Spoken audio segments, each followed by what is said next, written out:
Today's project, belt and tensioner on a 6.4 liter. Let's have a look at these parts. This is the primary belt tensioner or alternator belt tensioner and the belt. Now this truck has two tensioners, one for the AC belt and one for everything else. And at first glance you really can't tell these apart or tell which one's which. They have these locating nubs, but the AC tensioner, they're in a different spot and you really don't know where they're at by just looking at a brand new part. But it's very easy to figure out, super simple actually.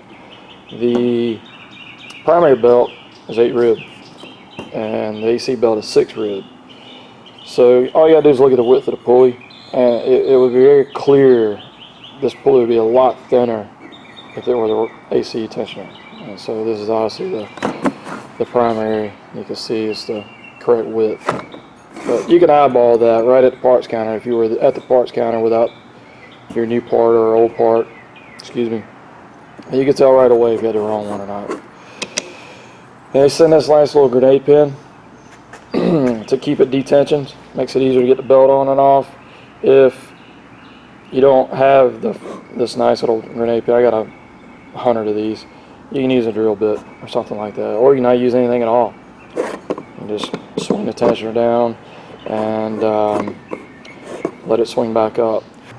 Now I just happen to have one apart we can look at. If we're going to salvage all this, we would swing the tensioner out, detension it with the grenade pin, pull the belt off. Now the bad part about this is the belt is threaded around the fan.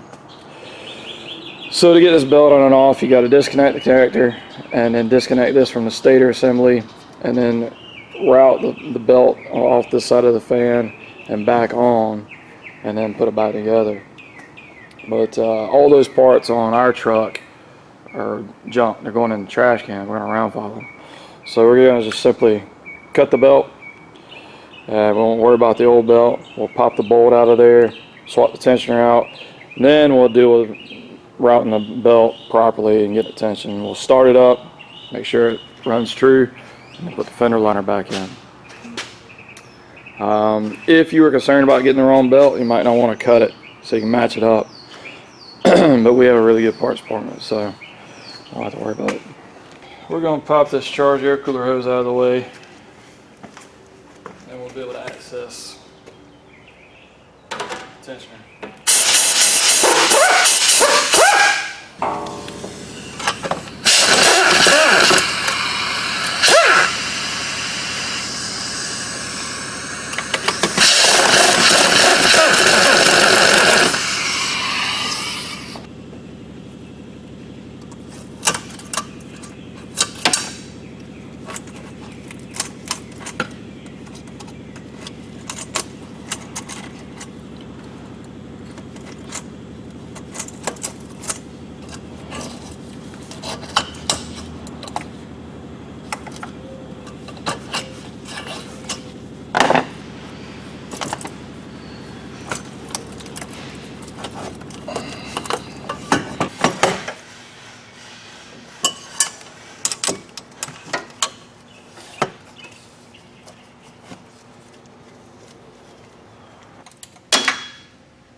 Here's what we're looking at.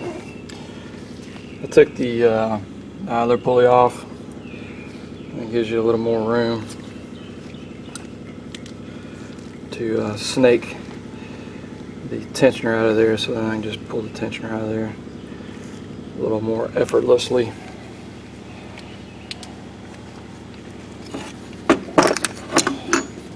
tensioner. This one's not too bad. It's on its way. But it is enough to make the belt chirp. And eventually it was just going to lay right over and put them on the side of the road.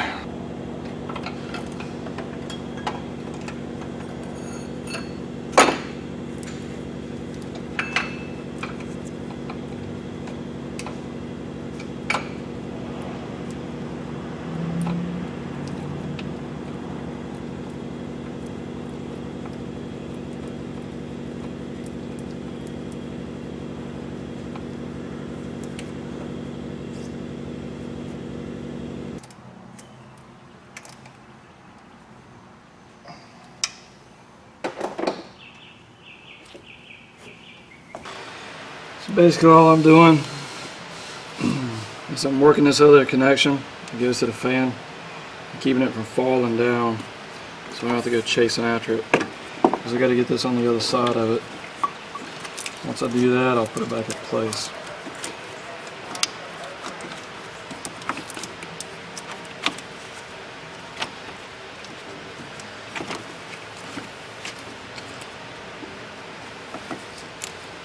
Get that down in there such as that.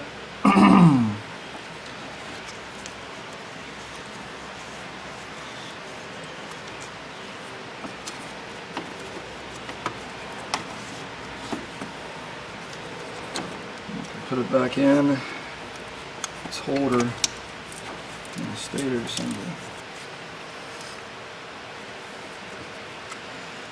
Now all I gotta do is get this around all the fan blades. So basically I'll just turn the fan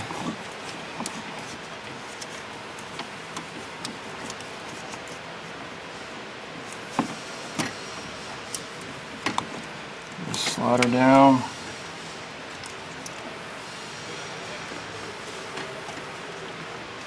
Keep turning the fan.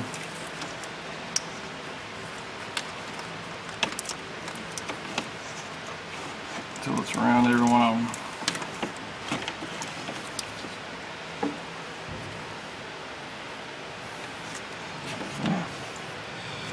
Now we're around all the fan blades. We're on the engine side of the fan and not the radiator side of the fan.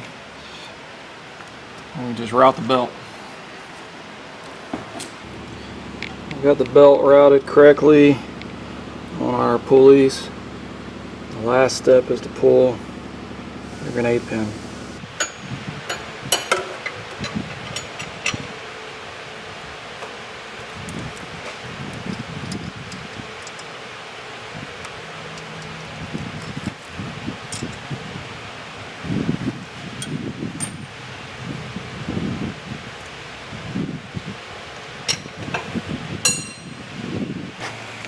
So with a little patience and some manual dexterity, this belt and tensioner can be replaced by simply relocating this pipe out of the way. I've just taken it loose here and here, moved it out of the way, and then got down in there to do what we need to do. You don't have to remove the fender liner. I took that out so we could get a better view of what's going on. And you don't have to remove this upper shroud. Now you can remove the upper shroud if you want to. I mean, it'll make life easier. With the shroud out of the way, it'll look like this, and you can see all this, and you can get right down in here. But that shroud's aggravating and it's prone to breaking. You have to be real careful with it. So our last step is we got to put the charge air cooler hose back on. So let's put that back on and torque that, and we'll start it up.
case you guys are curious what it takes to get that shot we just filmed, check this out.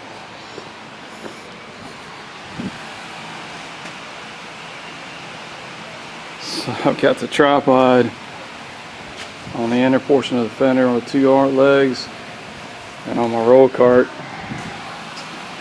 propped on a block of wood on the third.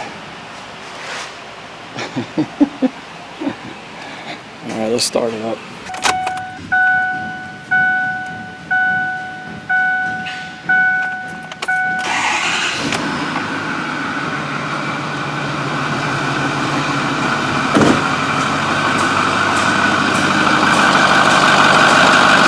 That's much quieter.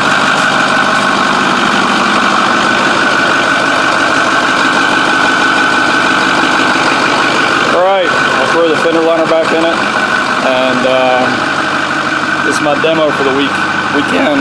Today's Friday, so I gotta drive it. I live pretty far from here, so drive it. Make sure there ain't any problems from where we put the tank in it, the fuel pump, and from way back when.